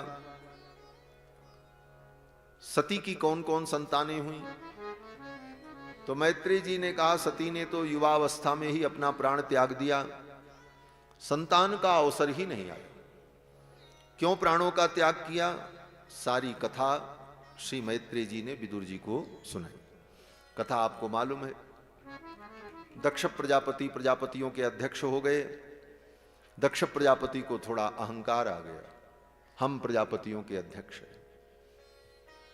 पद और प्रतिष्ठा मिलने पर अहंकार आ जाता है। गोस्वामी तुलसीदास जी महाराज कहते हैं, नहीं को अस जन्मा जग माही और प्रभुता पाई जाई मद नहीं। कोई ऐसा व्यक्ति नहीं है जिसे प्रभुता मिले और मद न हो, अहंकार न हो। अंतर ये जरूर होता है, किसी किसी में वो दिख जाता है और किसी किसी में नहीं दिखता। जो सावधान हैं, जो बुद्धिमान हैं, वो अपने उस मद को छिपा लेते हैं। विनम्रता का अभिनय करके, विनम्रता का प्रदर्शन करके अपने मद को छिपा लेते हैं, लेकिन रहता जरूर है। अस को जन्मा जग माही, नहीं को अस जन्मा जग माही, प्रभुता पाई जाई मद नहीं। दक्ष प्रजापति को भी मद हो गया और एक दिन उन्होंने भरी सभा में भगवान शंकर का अनादर किया। अभिमान आने पर, मद आने पर व्यक्ति दूसरों का अनादर करता है, दूसरों के अनादर में ही अपना सम्मान समझने लगता है। दक्ष प्रजापति ने भगवान शिव का अनादर किया। भगवान शिव को तो बुरा नहीं लगा, क्योंकि शिव जी तो परम भागवत हैं। जो भागवत होते हैं, जो वैष्णव होते हैं, वो मान सम्मान से परे हो जाते हैं। संत कौन? तो कहते हैं, जिसकी दृष्टि में मान सम्मान अपमान एक समान हो जाए वही संत। सम्मान निरादर आदर ही, सब संत सुखी विचरंत मई। सम्मान निरादर आदर ही, सब संत सुखी विचरंत मई। सब संत सुखी विचरंत मई। सब संत सुखी विचरंत मई। सम्मान निरादर आदर ही, निरादर और आदर में सम बुद्धि हो जाए वो संत। दक्ष प्रजापति ने भगवान शंकर का बहुत अनादर किया, लेकिन भगवान शंकर कुछ नहीं बोले, सहन कर लिया। जबकि भगवान शंकर उनके दामाद हैं। दामाद घर में आ जाए तो लोगों की स्थिति कहते दामाद का मतलब क्या? बोले एक महात्मा कहते थे, जिसको देखते ही दम आधा हो जाए उसका नाम दमाद। दम आधा हो जाए। दमाद से टेढ़ा नहीं बोलना, बहुत संभल करके, नाराज न हो जाए कंवर साहब है? और इसके बाद भी कंवर साहब की भाव टेढ़ी ही रहती। कितना भी सेवा हो, कुछ न कुछ कमी ढूंढ लेते हैं। लेकिन धन्य है भगवान शंकर, जो दक्ष प्रजापति के दामाद हैं, जामाता हैं, और ससुर जी ने कितनी बात सुनाई भरी सभा में, लेकिन भगवान शंकर ने कोई प्रत्युत्तर नहीं किया। शिक्षा लेनी चाहिए भगवान शंकर से। दक्ष प्रजापति ने कहा, देखो इसको, ए समय शिष्यताम प्राप्तो, ये मेरे चेले के समान है। शिष्यताम प्राप्तो, क्योंकि बेटा, दामाद, शिष्य, छात्र ये पुत्र तुल्य होते हैं, शिष्य तुल्य माने जाते हैं। दामाद भी बेटे के समान ही होता है। दक्ष प्रजापति ने कहा एस में शिष्यताम प्राप्तो यन्मे दुहितुरग्रहीत, क्योंकि इसने मेरी बेटी का पाणी ग्रहण किया है। और देखो कितना दंभी है। भरी सभा में दक्ष प्रजापति ने भगवान शंकर को यह सब कहा। यह भी कहा कौन इसका ब्याह करता, इस अघोरी का। मैंने अपनी बेटी का कन्यादान कर दिया तो घर बस गया, नहीं तो कौन पूछता इसका। गृहीत्वा मृग सावाक्ष्याह पाणिम मरकट लोचन, कहा मेरी बेटी मृग सावाक्षी कमल नैनी, ओ मृग नैनी, और कहा ये बंदरों जैसी आंख वाला मरकट लोचन। मैंने अपनी बेटी का ब्याह कर दिया तो घर बस गया। लुप्तक क्रियाया सुचये, दक्ष प्रजापति ने कहा लुप्तक क्रिया, न कोई कर्म है, न शुद्धि अशुद्धि का विवेक है।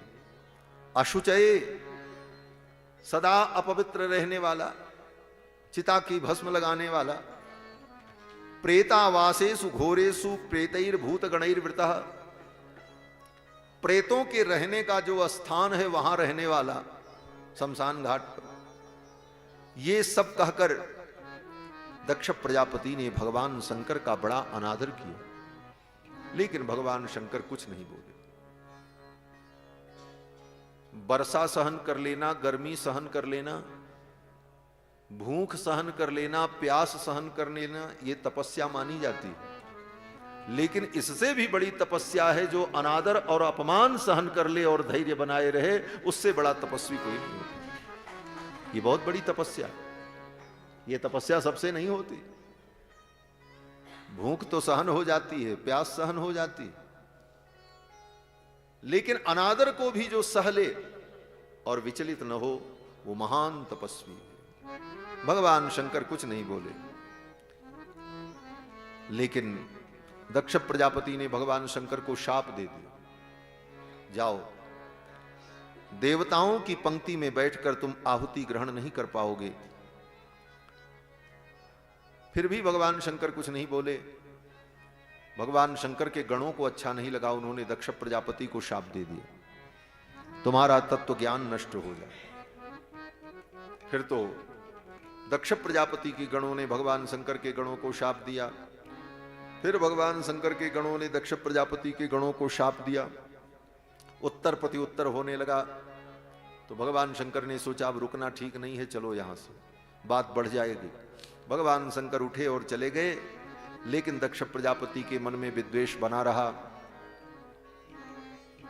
और भगवान शंकर का अनादर करने के लिए दक्ष प्रजापति ने यज्ञ का आयोजन किया और उस यज्ञ में सबको बुलाया, भगवान शंकर को निमंत्रण नहीं दिया। देवता लोग उस यज्ञ में जा रहे थे। सती ने देखा, सती जी ने पूछा, नाथ ये देवता लोग विमान में बैठकर कहां जा रहे हैं? भगवान शंकर ने कहा, देवी तुम्हारे पिता यज्ञ कर रहे हैं, उसी यज्ञ में ये सब देवता जा रहे हैं। सती ने कहा, हमको भी चलना चाहिए, आप भी चलो, पिता के घर में यज्ञ है। भगवान शंकर ने कहा, देवी निमंत्रण नहीं आया है। अपने ही सुहृद और सगे संबंधियों के घर में कोई कर्म हो और निमंत्रण ना आए, मन में उनके कोई दुर्भाव हो, तो ऐसे स्थान पर बिना बुलाए नहीं जाना चाहिए। भगवान शंकर ने कहा, यद्यपि यज्ञ हो रहा है, यज्ञ में निमंत्रण की अपेक्षा नहीं करनी चाहिए, लेकिन जहां पर व्यक्ति द्वेष मन में रखता हो वहां नहीं जाना चाहिए, वहां जाने पर अनिष्ट होता है।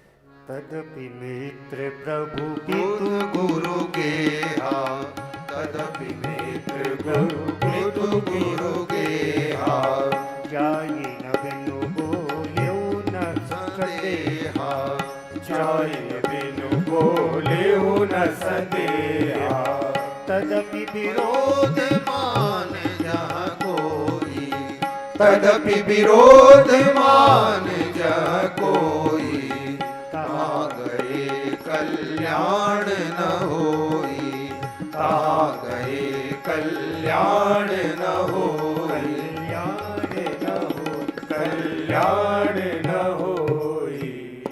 भगवान शंकर ने कहा तदपि विरोध मान जह कोई, तहां गए कल्याण न हो। सती जी ने कहा महाराज आप चलो, मैं भी चलूं। भगवान शंकर ने कहा मैं तो नहीं जाऊंगा, और यदि आप मेरी आज्ञा का उल्लंघन करके जाओगी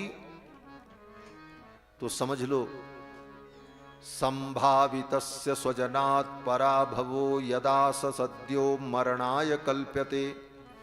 भगवान शंकर ने कहा वहां आपका अनादर होगा और आपका मरण भी हो सकता है। इतना सुनने के बाद सती जी चुप तो हो गई, लेकिन मन में ये लालसा बनी रही कि ये कह देते कि चली जाओ तो मैं चली जाती। मन जो है बार बार यज्ञ में जाने के लिए विचलित होने लगा मन। सती जी क्या करती, बोले कभी भगवान शंकर को देखती, कभी पहाड़ की ओर देखती, कभी भूमि की ओर देखती, फिर घर में चली जाती, फिर बाहर आती। भगवान शंकर समझ गए इनका मन जाने के लिए उतावला हो गया। निष्क्रामती निर्विशति द्विधा ससा, कभी घर में जाती, कभी बाहर आती, कभी आकाश को देखती, कभी विमान को देखती। भगवान शंकर समझ गए। भगवान शंकर ने कहा इनका मन तो चला गया, जब मन चला गया तो ये भी जाएं। भगवान शंकर ने नंदीश्वर को बुलाया और कहा ले जाओ इनको, इनके पिता के घर पहुंचा दो। सती जी बड़ी प्रसन्न हुई। नंदीश्वर आए और सती जी को लेकर के जाने लगे। भगवान शंकर ने कहा इनकी जितनी सामग्री है वो भी सब इनके साथ भेज दो। सती जी ने कहा नहीं नहीं मैं फिर आऊंगी। भगवान शंकर ने कहा जब आना तब आना, अभी तो सब ले जाओ यहां से। भगवान शंकर जान रहे हैं कि अब ये लौट करके आने वाली नहीं है, तो इनकी वस्तुएं यहां रह करके क्या करेंगी। साड़ी, कपड़ा, पंखा, दर्पण, कंघी, सब कुछ श्रृंगार की सामग्री और जितनी उनकी वस्तुएं थी, भगवान शंकर ने नंदीश्वर से कहा ये सब ले जाओ।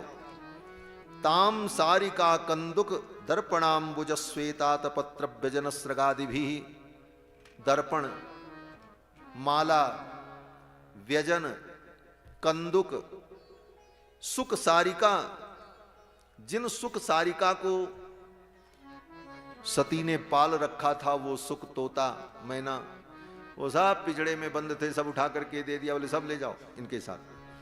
वृषोन्दमारोप्य विटंकिता ययुः, नंदीश्वर के ऊपर सब रख दिया गया और सती जी बैठ गईं और भगवान शंकर ने कहा जाओ पिता के घर। सती जी आईं, जब पहुंची तो यज्ञ में देखा कहीं पर भी भगवान शंकर के लिए कोई स्थान नहीं था। सती जी को बड़ा दुख लगा। सती जी ने अपने पिता से पूछा आपने सबको बुलाया, हमारे स्वामी भगवान शिव को भी बुला लेते। दक्ष प्रजापति ने कहा उस अघोरी को, चिता की भस्म लगाने वाले को, मेरा यज्ञ पवित्र हो जाता। तुमको किसने बुलाया, तुम क्यों चली आई। ये सब कह करके दक्ष प्रजापति ने सती का अनादर किया। सती को बड़ा दुख हुआ। मेरे स्वामी कह रहे थे, मैंने उनकी बात नहीं मानी, अब किस मुख से मैं लौट करके यहां से जाऊं, क्या उत्तर दूंगी जाकर। सती को बड़ा दुख हुआ और सती ने विचार किया, लोग मुझे दाक्षायणी कहते हैं, पितुर्दाक्षायणी देवी, ये दक्ष की पुत्री हैं इसलिए इनका नाम दाक्षायणी है। सती ने सोचा दक्ष मेरे पिता शिव निंदक हैं और शिव की निंदा करने वाले की मैं बेटी कहलाऊं, ये मुझे स्वीकार्य नहीं है। मैं इस शरीर को त्याग दूंगी। और सती जी ने अपने शरीर को त्यागने का संकल्प कर लिया। और किया क्या, वहीं यज्ञशाला से उत्तर दिशा की ओर थोड़ी दूर जाकर आसन बिछाकर सती बैठ गईं और आचमन किया। स्पृष्ट्वा जलम पीतदुकूल संवृता निमील्य दृग्योग पथ समाविशत। आचमन किया, आचमन करने के बाद अपने आंचल से अपने सिर को ढका, आंखें बंद की और ध्यान किया। निमील्य दृग्योग पथम समाविशत कृत्वा समाना वनिलौ जितासना सोदान मुत्थाप्य चनाभिचक्रता। योगी की पत्नी है सती, कोई साधारण थोड़ी थी, सब योग की कला उनको भी मालूम थी। पद्मासन लगा करके बैठ गई और नाभि चक्र के पास उन्होंने अग्नि तत्व और वायु तत्व का ध्यान किया। फिर वह तत्व शरीर में धीरे धीरे बढ़ने लगा और बढ़ते बढ़ते इतना बढ़ा कि शरीर के एक एक रोम से अग्नि की ज्वाला प्रकट होने लगी। एवं स्वदेहम महताम महीयसा मोह समारोपित मंकमादरात। और सती के एक एक अंग से अग्नि की ज्वाला दिखाई पड़ने लगी। ददर्श देहो हत कलमसा सती सद्य प्रज्ज्वाल समाधि जाग्निना। योग की अग्नि में सती ने अपने शरीर को दग्ध कर दिया, जला दिया। हाहाकार मच गया, सब लोग दौड़े। सती ने अपने शरीर का त्याग कर दिया योग अग्नि में। इसका परिणाम बड़ा भयानक होगा। बोले क्यों? बोले ये अत्यंत भयंकर प्रलयंकर भगवान शंकर की प्रिया हैं। अब शंकर का कोप होगा, ये सोचकर सभी भयभीत हो गए। भृगु जी महाराज यज्ञ में ऋत्विक थे। भृगु जी ने कहा अच्छा घबराओ मत, मैं कोई उपाय करता हूं। भृगु जी ने अथर्ववेद के मंत्रों को पढ़ करके यज्ञ कुंड में आहुति दी। 1000 ऋभु नाम के देवता पैदा हुए, बड़े पराक्रमी थे। महर्षि भृगु ने उन देवताओं से कहा आप, हरिद्वार में यज्ञ हो रहा था कनखल में नीचे, नारद जी का तो ये सब क्षेत्र ही है, यहां से वहां तक घूमते रहते हैं, बद्रीनाथ हरिद्वार गंगा के किनारे। नारद जी को पता चल गया। नारद जी ने सोचा ये समाचार भगवान शंकर तक पहुंचाना चाहिए। आगे कैलाश की ओर चले गए और जाकर के नारद जी ने कैलाश में भगवान शंकर को सब कुछ बता दिया। भवो भवान्या निधनम प्रजापतेर असत्कृताया अवगम्य नारदात। नारद जी के द्वारा भगवान शंकर को जब ये पता चला कि भवानी का निधन हो गया, भवानी ने अपने प्राणों का त्याग कर दिया, फिर तो भगवान शंकर को क्रोध आ गया।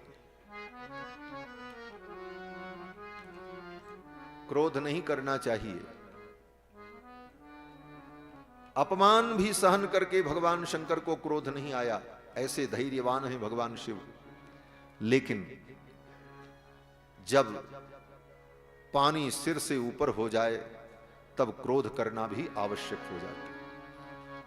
क्यों? बोले अगर क्रोध नहीं किया तो धर्म का मार्ग, शास्त्र का मार्ग नष्ट हो जाएगा। जो खलु दंड करहु नहीं तोरा, तो भ्रष्ट हो ये श्रुति मार्ग मोरा। अगर ऐसे महापुरुष ऐसी परिस्थिति में क्रोध न करें तो श्रुति का मार्ग, धर्म का मार्ग भ्रष्ट हो जाएगा, नष्ट हो जाएगा। भगवान शंकर को क्रोध आया। भगवान शंकर ने सोचा अब कुछ करना पड़ेगा, शिक्षा देने के लिए कुछ करना आवश्यक है। और भगवान शंकर ने अपनी जटा को पकड़ा और ऐसे उखाड़ लिया। एक जटा उखाड़ी और उठा करके भूमि पर पटक दिया। उत्कृत्य रुद्रः सहसोत्थितो हसन गंभीर नादो विसर्जताम भुवि। गंभीर नाद करते हुए भगवान ने उस जटा को उखाड़ करके भूमि पर पटका। उस जटा के मध्य से एक बड़ा भयंकर पुरुष प्रकट हुआ, बड़ा पराक्रमी, बड़ा उग्र, जटा से पैदा हुआ। एक बार कहीं मैं गया था तो एक सज्जन हमारे प्रेमी भक्त हैं, वो जाट हैं। तो उन्होंने कहा महाराज जी जाट कैसे पैदा हुए मालूम है? हमने कहा नहीं। बोले भगवान शंकर की जटा से पैदा हुए इसीलिए वो जाट कहलाए। इसीलिए जाट के अंदर ऐसी उग्रता होती है, तेज होता है, साहस होता है, पुरुषार्थ होता है। तो भगवान शंकर ने अपनी जटा को उखाड़ करके पटका। एक भयानक पुरुष प्रकट हुआ। कराल दृष्टो करवाल चंचल कराल दृष्टो ज्वलदग्निमूर्धज कपाल माली विविधोद्यतायुध। कपालों की माला पहने हुए बड़ा विलक्षण पुरुष उस जटा के मध्य से प्रकट हुआ।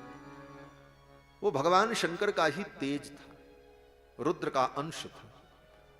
प्रकट हुआ और उस भयानक पुरुष ने हाथ जोड़कर भगवान शंकर से कहा कि तम किम करोमीति गृणन्तमाह।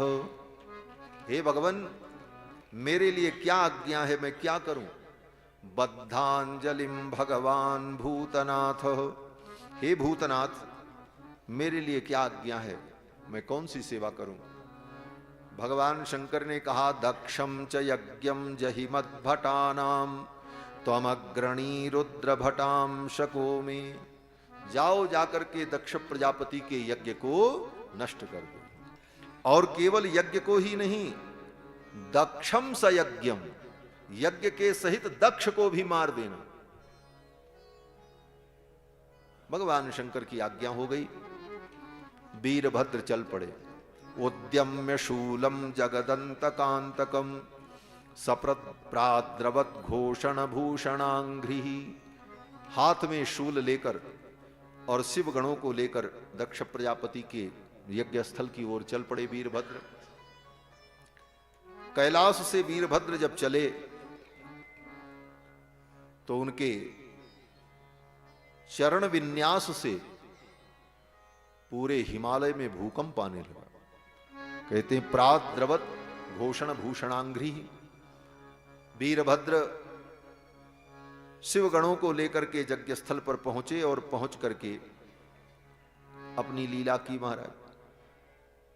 किसी शंकर जी के गण ने यज्ञशाला के सारे पात्रों को उठा करके तोड़ डाला, किसी ने प्रागवंश को तोड़ दिया, वेदी मेखला को तोड़ दिया, यज्ञ कुंड की अग्नि जो थी उसे नष्ट कर दिया। इस प्रकार केचित बभंजु प्रागवंशम पत्नी सालाम तथा परे। देवता जो बैठे थे यज्ञ मंडप में वो सब भागने लगे। भगवान शंकर के गणों ने उनको पकड़ लिया। भृगुम बबंध मणिमान वीरभद्र प्रजापतिम। मणिमान ने भृगु जी को पकड़ लिया,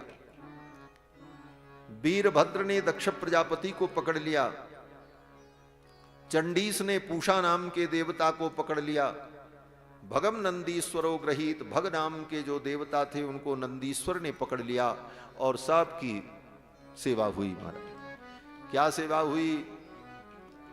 बोले पूषा नाम के देवता का दांत तोड़ दिया, भग नाम के देवता की आंख फोड़ दी, भृगु की दाढ़ी नोच ली और दक्ष प्रजापति को भगवान शंकर के गण वीरभद्र ने उसी यज्ञशाला में पटक कर उनका सिर धड़ से अलग कर दिया और अलग करके वह सिर उठा करके यज्ञ कुंड में डाल दिया। और फिर भगवान शंकर के गणों ने यज्ञ मंडप में आग लगा दी। तद्देव यजनम दग्ध्वा, देव यजन को यज्ञशाला को जला दिया। प्रातिष्ठत गुह्यकालयम, और फिर अपने इष्ट महादेव की जय जयकार करते हुए वे सभी रुद्रगण कैलाश की ओर चले गए। हाहाकार मच गया। ब्रह्मा आए, सभी ऋषि मुनि महात्मा एकत्रित हुए। ये तो अनर्थ हो गया, दक्ष प्रजापति मर गए। सबने कहा भगवान शिव का कोप हुआ है, उनकी स्तुति करो। फिर तो सबने भगवान शिव को प्रसन्न किया। भगवान शिव जब प्रसन्न हुए तो उन्होंने कहा कि ठीक है, अब जो हुआ सो हुआ, लेकिन इनको जीवित किया जाए। अश्वनी कुमार देवताओं के वैद्य आए, दक्ष प्रजापति के धड़ के ऊपर बकरे का सिर रख करके उनको जिंदा कर दिया। बकरे का सिर हो गया दक्ष प्रजापति। बाकी जो देवता थे जिनका अंग भंग हुआ था उनका सब अंग भंग ठीक किया गया और पुनः यज्ञ संपन्न हुआ, क्योंकि यज्ञ को भी पूरा होना था। बीच में ही विघ्न उत्पन्न हो गया था। तो ऋषियों ने कहा कि विष्णु देवता के निमित्त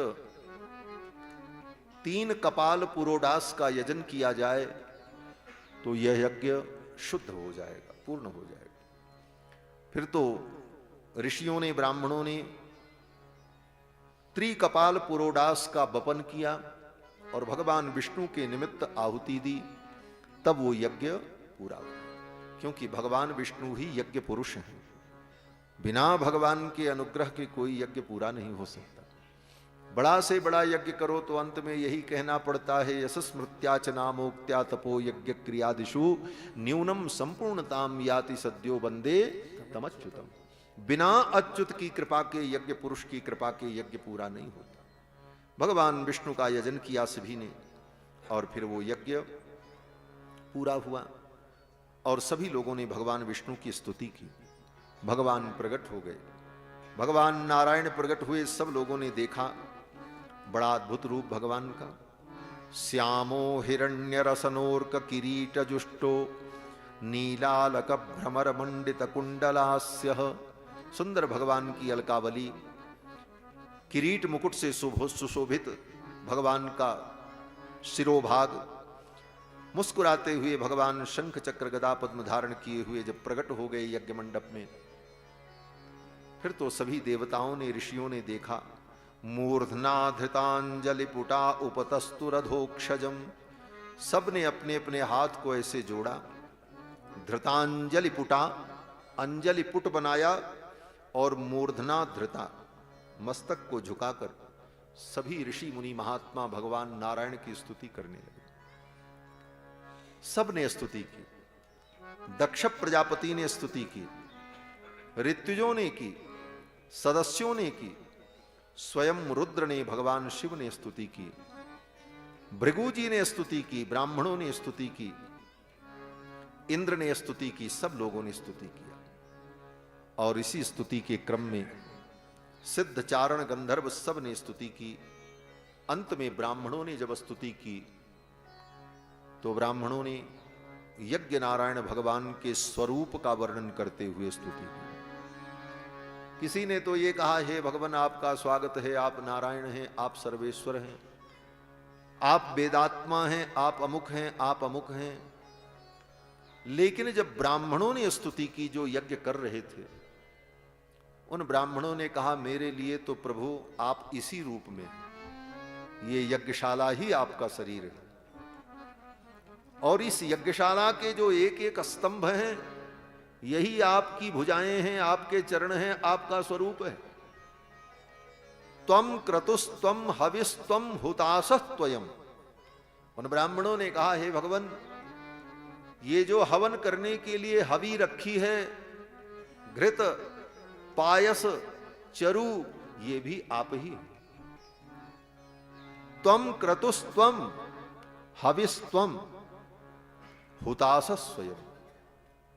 ये अग्नि में जो हम आहुति देते हैं, ये अग्नि भी आप ही हैं। उन ब्राह्मणों ने स्तुति करते हुए कहा कि त्वम ही मंत्र समिद्दर्भ पात्राणि च। आप ही समिधा हैं, आप ही मंत्र हैं, आप ही यज्ञ के पात्र हैं। त्वम सदस्यर्त्विजो दंपति देवता। इस यज्ञ के जो यजमान दंपति हैं वो भी आप ही हैं और यज्ञ के जो देवता हैं वो भी आप ही हैं। अग्निहोत्रम स्वधा सोम आज्यम पशु। अग्निहोत्र भी आप हैं, सोम भी आप हैं, आज्य भी आप हैं और यज्ञ में प्रयोग किया जाने वाला जो पशु है वो भी आप ही हैं। इस प्रकार भगवान के समग्र यज्ञ स्वरूप का स्तवन किया। चलते चलते भगवान ने कहा, देखो, भगवान ने कहा कि मैं और ब्रह्मा और भगवान शिव, हम तीनों अलग अलग नहीं हैं। समन्वय करते हुए समरसता की स्थापना करने के लिए भगवान ने कहा कि अहम ब्रह्मा च सर्वश्च जगतः कारणम परम। इस जगत के कारण हम तीन हैं। कौन कौन? भगवान कहते मैं और ब्रह्मा और शिव। इनमें भेद बुद्धि नहीं रखनी चाहिए। त्रयाणाम एक भावानाम यो न पश्यति वैभिदाम। भगवान कहते हैं इन तीनों में एक भाव रखे, भेद न करे। सर्वभूतात्मनाम ब्रह्मन सौ शांति मधिगच्छति। इस प्रकार जो अनुभव करता है वह शांति को प्राप्त करता है। भगवान के ही सब स्वरूप हैं, इसलिए भेद नहीं रखना चाहिए। लेकिन स्वरूप भिन्न भिन्न होने पर भिन्न भिन्न स्वरूपों के भिन्न भिन्न गुणधर्म प्रकट होते हैं और उन गुणधर्मों के अनुसार व्यवहार होता है। जैसे भगवान से ही ब्रह्मा उत्पन्न होते हैं और ब्रह्मा से भगवान शंकर उत्पन्न होते हैं। तत्व की दृष्टि से एक ही होते हैं, लेकिन व्यवहार की दृष्टि में भिन्नता होती है। किस प्रकार से? बोले जैसे दूध से दही उत्पन्न होता है। दही कैसे बनता? बोले दूध ही दही बन जाता है और दही ही मही बन जाता है। जब दही को मथ दिया जाए तो मट्ठा हो जाता है, मही बन गया। दूध ही दही बना, दही ही मही बना। लेकिन अब मही बन जाने के बाद मही कभी दही नहीं बन सकता और दही कभी दूध नहीं बन सकता। लेकिन दूध जब चाहे तब वो दही बन जाएगा, जब चाहे तब मही बन जाएगा। उसी तरह भगवान से ब्रह्मा की उत्पत्ति, ब्रह्मा से शिव की उत्पत्ति,